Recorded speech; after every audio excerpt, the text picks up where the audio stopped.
hermanos. Bien, yo estoy aquí. Gracias por la lectura. Y si quieres puedes sentar así, no hace falta quedar mirando hacia atrás.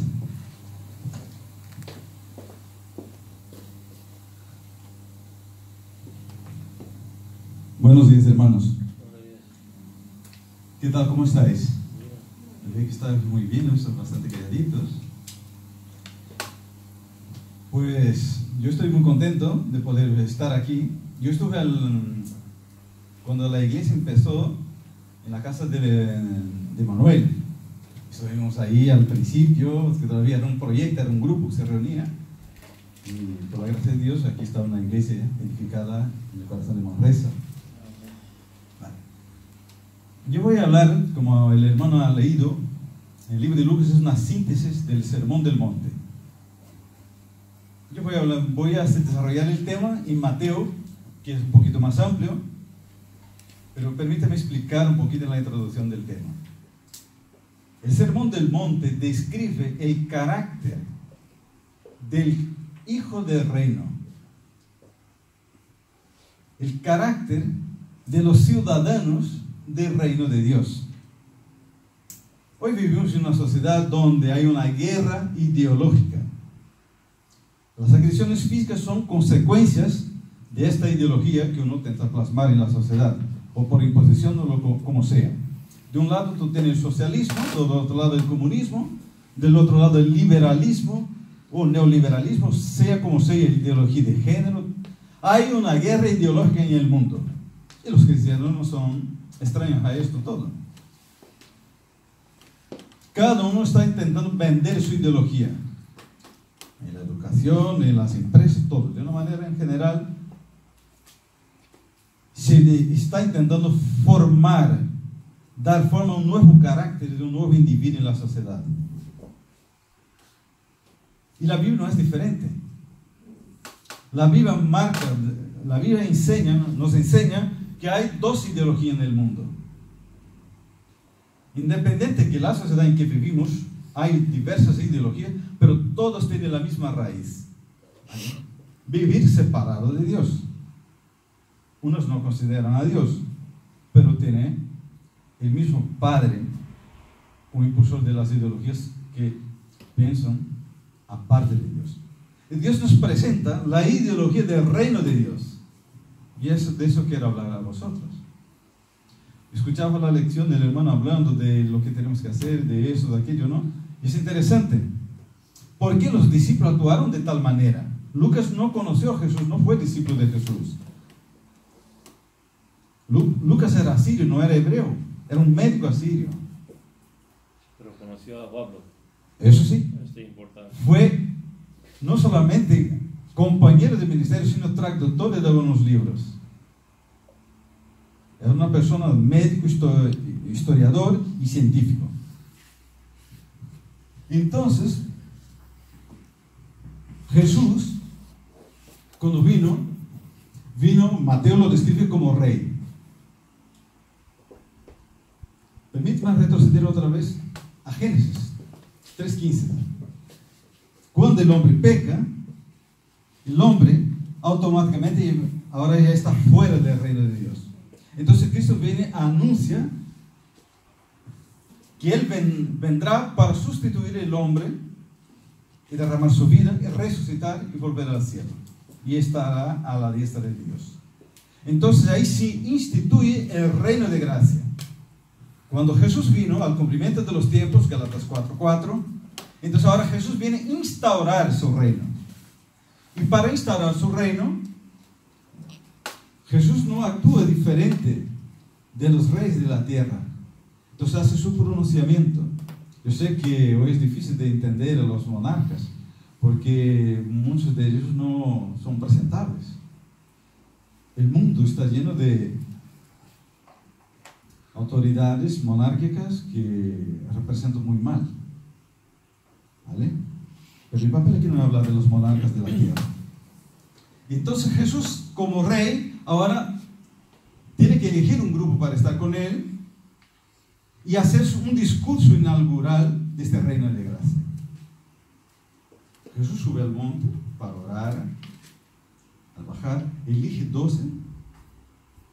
Entonces los discípulos vienen, se sientan alrededor de Jesús. Jesús cumple todos los requisitos de un maestro judío, que se subía a un lugar alto, se sentaba ahí, y los discípulos se sentaban alrededor, a los pies del maestro. Y Pablo utiliza eso después. Lucas en realidad habla así, que Pablo fue enseñado a los pies de Gamaliel. La misma figura de lenguaje. Y Jesús empieza a hablar. Mira, que las expectativas no eran muy diferentes de las que tenemos hoy, de las aspiraciones que tenemos como seres sociales. Yo sé que en varios lugares del mundo la gente está ansiosa de liberarse de algunos yugos, quieren tener su propio país. Aquí en el sur de Sudamérica, en varios lugares, los países están partiendo por el medio. Entonces, ¿qué ocurre? Jesús empieza a explicar cuál es el carácter de los súbditos de este reino. Los discípulos tenían esperanzas. Ahora sí, Jesús va a pronunciar, hacer el pronunciamiento de rey y nos va a quitar el yugo romano de encima. Y los pobres decían, ahora sí, con este rey que hace milagros, que hace todo, ya no tendré solamente una ropa que servía para andar y pescar durante el día y para dormir a la noche, era la única cosa que tenía. Y ahora sí tendré ropas finísimas. Iré a Zara a comprar un montón de ropas, al Corte Inglés. Permítase esta ironía. Entonces ellos tenían aspiraciones. Y ahora sí, Jesús se pronuncia como rey y se acaba todas las dificultades que tenemos. Sin embargo, Jesús nos sorprende a todos. El que no tenía casa pensaba en tener una mansión. Y Jesús empieza con un tema bastante distinto, que sorprende desde la población más simple a los eruditos de aquel entonces. Acuérdate que la mayoría de la gente no sabía leer. Entonces Jesús utiliza una técnica para que la gente sepa memorizar y aprender. Si no sabes leer, no puedes leer un pergamino, nada. Jesús empieza su tema en Mateo capítulo 5, versículo 3. Vamos a leer. Mateo capítulo 5, versículo 3. El carácter y el testimonio del creyente. Las características, la ideología del reino de Dios. Bienaventurados los pobres en espíritu, porque de ellos es el reino de Dios. ¿Qué pensáis esto? En espíritu. Los pobres en espíritu. Lucas habla de los pobres. Cuando Jesús está hablando, bienaventurados los pobres en espíritu, esto contradice la idea que ellos tenían. Los judíos, la mayoría, daban un porcentaje que solamente por ser judío, no solamente judío, venir del linaje de Abraham, ya estaba en el reino de los cielos. Estaba garantizado, ya tenía el pasaporte sellado para entrar en el reino de Dios. Y Jesús habla, bienaventurados los pobres en espíritu, no de espíritu. Y eso impacta a la gente. Pero ¿cómo? Habla de un reino, y el rey pronuncia esto, bienaventurado, es decir, dichoso, feliz, aquel que es pobre en espíritu. Es decir, Jesús está hablando que es feliz aquella persona que reconoce sus debilidades, reconoce su pecaminosidad, reconoce que necesita un Salvador, porque no puede hacer nada por él mismo.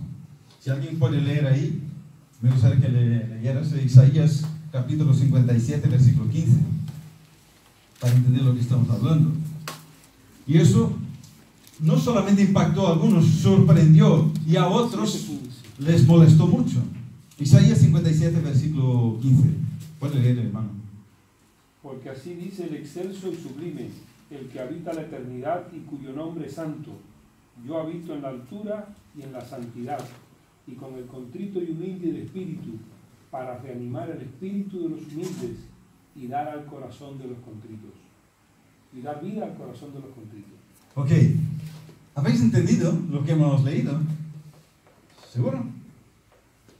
Jesús está hablando que Jesús habita con el altivo de corazón, es decir, de mente.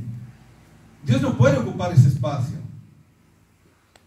Si alguien aquí trabaja en informática sabrá lo que voy a decir. En la informática hay un sistema que se llama lógica, que es 0, 1. Cuando nosotros somos 1, el Espíritu Santo es 0 en nuestra vida. Cuando nosotros seamos 0, el Espíritu Santo será 1 en nuestra vida. Esa es la matemática divina. Entonces, ¿qué ocurre? La Biblia nos describe Dios, el que habita en lo más alto de los cielos, en el universo, porque el Creador no es menor que su creación. Sin embargo, este grandioso Creador, el eterno Creador, habita en el corazón del contrito, aquel que reconoce su debilidad. Dios habita con él en la persona del Espíritu Santo. Por eso está hablando, bienaventurada, es decir, feliz, la persona que reconoce que tiene necesidad y depende de Dios. Y que tiene a la autosuficiencia, cree que no necesita. Nosotros vivimos en una sociedad que por muchos años creció desmesuradamente. Y cuando tú tienes todo lo material, crees que no necesitas de nadie, mucho menos de Dios. Ese es el contexto en el cual vivimos. Y Jesús da la razón porque ellos son felices, los pobres en espíritu. Porque de ellos es el reino de Dios. Porque cuando tú entiendes tus necesidades, entiendes tus debilidades y abre tu mente para que el Espíritu Santo pueda trabajar en ti, entonces el Espíritu Santo obra en ti, plasma la manera de pensar de Cristo, plasma la mentalidad del reino de Dios y pasa a actuar como hijo del reino. Entonces cambia la cultura, cambia tu forma de pensar. Jesús aquí está hablando a ellos. Ellos eran todos judíos, tenían una cultura muy distinta del reino de Dios, por eso era necesario nacer de arriba. Entonces ahora Jesús quiere introducir dentro de la mente de ellos una nueva cultura, una nueva manera de pensar, una nueva manera de entender las Sagradas Escrituras. No es porque somos adventistas que la sociedad nos va a mirar diferente, nos va a apreciar. No, no. La sociedad solo nos apreciará el día que nosotros tengamos una transformación de carácter y de pensamiento y de ideología. Que la ideología del reino de Dios se ve en nuestras personas, en nuestras familias, en nuestra iglesia. Entonces la gente de afuera querrá saber por qué somos distintos. Entonces ahí pasaremos a ser felices. No es por la cantidad de gente que tiene una iglesia, sino por la calidad de la gente que está en la iglesia. De eso se trata. Jesús llamó a 12. Podría haber mucha más gente, pero solamente 12 estaban dispuestos a cambiar de mente. Pero uno se fue. Como sabéis, se quedaron 11. Más tarde se añadió el otro. Porque de ellos es el reino de los cielos. El versículo 4. Bienaventurados los que lloran, porque recibirán consolación. No es el lloro normal por el dolor, simplemente por algo que nos pasa. Este lloro tiene que ver más con una contrición de mente, de reconocer que nos hemos equivocado y hemos ofendido al corazón de nuestro Creador. Aquí no depende de la denominación. Eso aquí no es un discurso denominacional. Ese sermón es el corazón del cristianismo, es decir, de la relación de Cristo con el ser humano y del ser humano para con Cristo.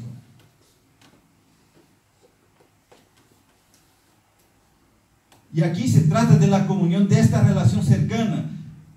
Reconocer la necesidad de un Dios Salvador. Ahora reconozco que me he equivocado y he pecado contra Dios. Y contra mi hermano, por supuesto.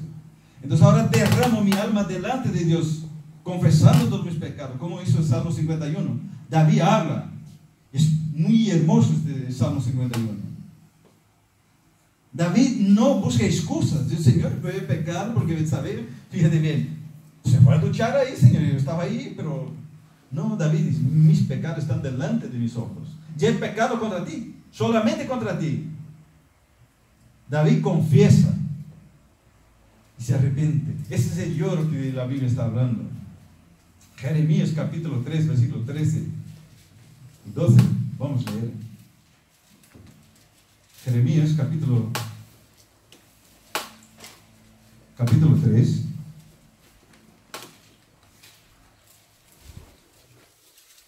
Yo voy a hacer un resumen de los versículos.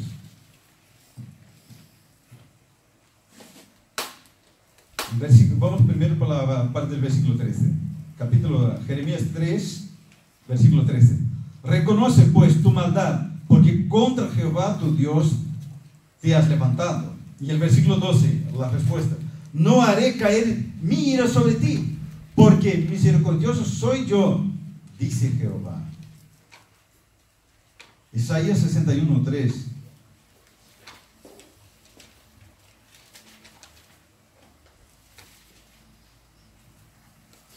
Habla así: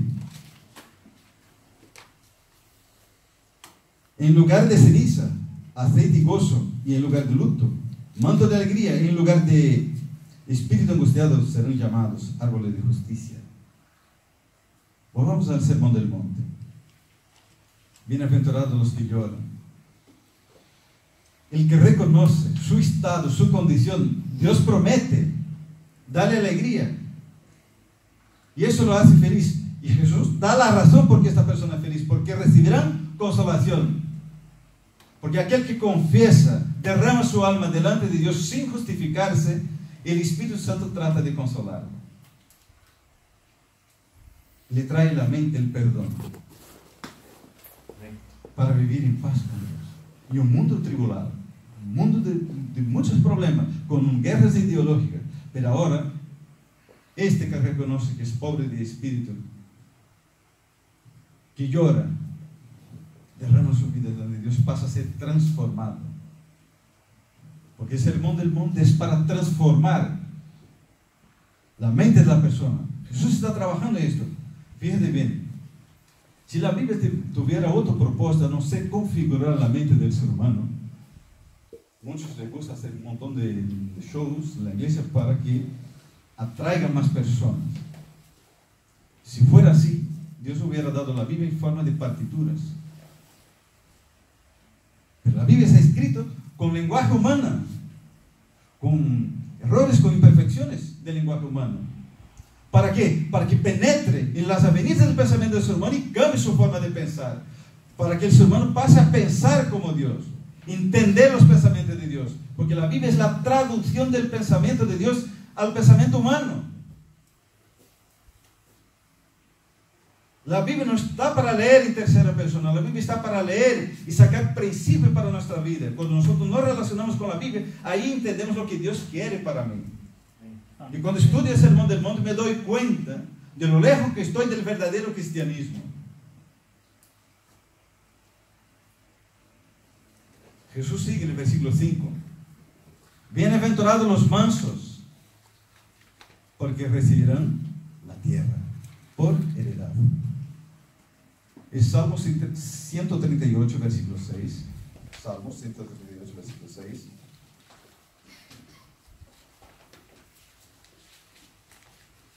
Vamos a abrir nuestras Biblias.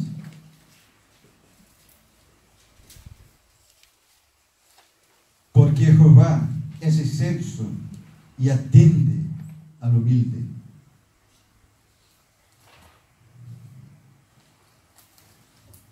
Retornamos aquí a Mateo. Bienaventurados los mansos. Si tú te fijas bien a la palabra manso, tú vas a encontrar en Gálatas 5, a partir del versículo 22 en adelante. Empieza el fruto del Espíritu. No es los frutos del Espíritu. El fruto del Espíritu es el amor. Tú puedes imaginar una naranja entera. La mansedumbre es un gajo de esta naranja. Si tú sacas la mansedumbre del fruto del Espíritu, deja de ser fruto del Espíritu. Porque el fruto del Espíritu engloba todo esto. Es la composición de todos esos detalles, es el fruto del Espíritu. Y Jesús está hablando, bienaventurados los mansos. El manso tiene que ver con la persona que contempla su Creador. Los mansos imitan a su maestro. Y la mansedumbre es el resultado de la comunión con Cristo. La mansedumbre no viene de fábrica con el ser humano. El fruto del Espíritu no viene con el ser humano. Nosotros nacemos por excelencia egoístas. Solamente recibimos el fruto del Espíritu cuando nacemos de arriba. ¿Por qué digo de arriba? Porque la palabra que está ahí, nacer de nuevo, es anophen, significa nacer de arriba por intervención divina. Es lo que Jesús habla a Nicodemo. Nicodemo era un teólogo, podríamos decir PhD en teología, pero no comprendía que era nacer de arriba.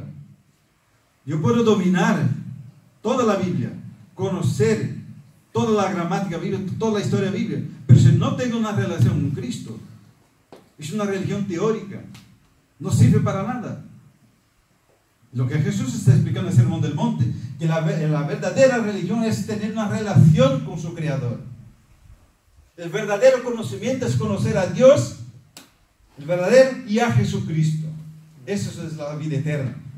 Juan 17, versículo 4. Y Apocalipsis habla de lo que reciben la tierra, los mansos, los pacificadores, todos. Sigue el tema. Perdón, me adelanto. Jesús da nuevamente la razón, los mansos. Porque recibirán la tierra por heredad. Abraham fue llamado de Ur, donde es el Golfo Pérsico, la antigua Mesopotamia. Pasó casi 24 años viajando. Él viaja primero a Tarán, de ahí muere su padre y nuevamente baja hasta Siquem.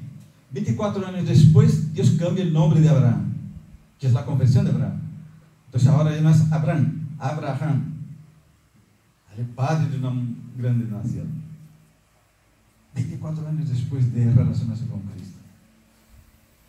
Y Abraham tenía una característica. Abraham creía y vivía lo que creía. Y Abraham entró en un contexto cultural muy complicado. Canaán se ofrecía sacrificios de seres humanos, de animales, de todo. Había el bestialismo, el homosexualismo estaba ahí presente. Pero Abraham, en cada lugar que paraba y levantaba un altar para adorar a Dios, marcaba la diferencia con su cultura, con su forma de pensar. Es tanto que cuando Abraham se queja del Señor, pero ¿dónde está la heredad que me has prometido? Yo, tranquila, Abraham. A mí me impacta esto. Y muy alentador. Abraham, tú tranquilo, tú descansarás con los tuyos.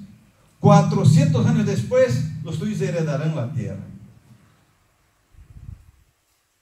Imagínate si Dios hablara eso contigo. Dios, no te preocupes. No te preocupes. Tú eres el dirigente de la iglesia, pero tú descansarás con los tuyos. 400 años después, la iglesia dará sus resultados. ¿Cómo te sentirías? Y Dios explica por qué. Y es Jesús que está hablando con Abraham. ¿Por qué todavía no se ha llenado la copa de los cananeos? Tuvieron 430 años de gracia para arrepentirse. Pero no fue así. Los judíos 490 años. Ellos heredaron la tierra. Entonces Abraham aparece en Hebreos 11 diciendo así: ¿quién no recibió nada? Sin embargo, Abraham entendió y puso la vista en la heredad celestial. Porque si fuera por la tierra, él podría muy bien volver de donde vino. Porque él conocía el camino. Y aparte era un príncipe, tenía mucho dinero. Tener un camello aquí entonces era como tener un Ferrari hoy día. Y Abraham tenía muchos camellos. El que tiene un Ferrari hoy en el garaje es el manda más en la sociedad. Aquel entonces tener camellos era igual. Y Abraham, a pesar de todo esto, se centró en la promesa de Dios. Heredarán la tierra. Bienaventurados los mansos. Moisés fue considerado el más manso de los hombres en la tierra. ¿Os acordáis de esto? Moisés, hijo de un levita, fue llevado al palacio de Faraón, educado en todas las ciencias, Moisés fue educado para ser el sucesor del faraón. Es decir, todas las ciencias que existían aquel entonces, desde la astronomía, matemática, física, todo. Moisés era versado en eso. Y aparte era militar. Una persona tenía un conocimiento tremendo de estrategias de guerra. Y había hecho muchas conquistas para Egipto. 40 años pasó en la Universidad de Egipto. Pero Moisés tenía el conocimiento de que Dios le había llamado. Sin embargo, él quería sacar el pueblo de Egipto por sus manos, al estilo humano. Si van a echar un cable de Dios, que tal vez Dios se ha equivocado aquí. Y Dios no lo quería. Dios le guía hacia el desierto de Midian. Otros 40 años. Dios le permitió que aprendiera todo en la universidad, todo lo que era necesario para legislar y gobernar. Ahora Dios necesitaba enseñarle la humildad, la mansedumbre. Entonces, 40 años en el desierto. Entonces Moisés tuvo que desaprender de muchas cosas como militar. Y ahora, con los pasos de los años, 4 décadas en el desierto, Moisés se olvida del idioma. No es que Moisés era tartamudo. Eso no es bíblico. Porque en ningún texto hebreo tú vas a encontrar esto. Moisés ahora aprende otro idioma, aprende a escribir. Y eso está en el libro Patriarcas y Profetas. Podéis leer el capítulo donde se refiere a Moisés. Moisés, cuando viene de Egipto, hace que se llama dibujos criptográficos. Y ahí aprende, que había un pueblo de los cananeos de las minas de cobre que pertenecía a Egipto. Entonces aprende a escribir la escritura cuneiforme. Y Moisés ahora recibe de Dios para escribir el libro de Génesis. Entonces, a través de la escrita, para bendición de Moisés, para bendición del pueblo de Dios que va a sacar de Egipto y para nuestro beneficio de hoy. Dios no trabaja solo de una forma puntual. Dios tiene en vista todas las generaciones. Entonces Moisés aprendió de la mansedumbre. Y Dios lo describe. Moisés era el hombre más manso de la tierra. Sin embargo, hay uno que supera a todos. Jesucristo. Jesucristo cuando vino, desde su infancia, los hermanos se enfadaban con él porque él no se enfadaba con ellos. Les molestaban, le hacía la vida imposible. Jesús mantenía la postura. El manso no pierde el control a pesar del insulto o que tenga o no razón. Pase lo que pase, el manso no se revela, no se levanta en contra de la persona para poner la razón en su sitio. Jesús fijó una meta, miraba hacia el Padre, hablaba las cosas que tenía que hablar. Jesús, cuando fue necesario, entró en el templo con la cuerda en la mano y puso las cosas en su lugar. Pero Jesús ha hecho eso con amor. Y eso es mansedumbre. Y Pedro habla de que insultaban a Jesús, pero él no contestaba. Los evangelios demuestran esto. Jesús se callaba cuando sabía que si contestara no iba a arreglar nada. Contestaba solamente cuando tenía que contestar y era fundamental su respuesta. Caso contrario, no. Esos son los mansos.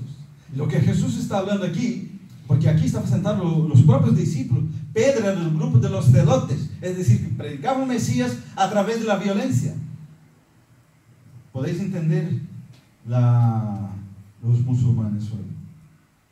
Ellos fueron educados en una cultura donde hay que derramar sangre para convencer a otros del Mesías. Claro, no se aprovechan de todo esto. Y Jesús está explicando para ellos que no era así el reino de Dios. El reino de Dios no era rebelarse contra Roma. No era hacer un levantamiento y pelear contra las autoridades locales. Está hablando que la persona que es humilde de espíritu, que llora, que reconoce sus debilidades, entonces el Espíritu Santo da el fruto, pone el fruto en su vida. Entonces le ama, primero ama a las personas, independiente del credo, del color y de la nacionalidad. Él tiene un amor entrañable dentro, porque Cristo le amó primero.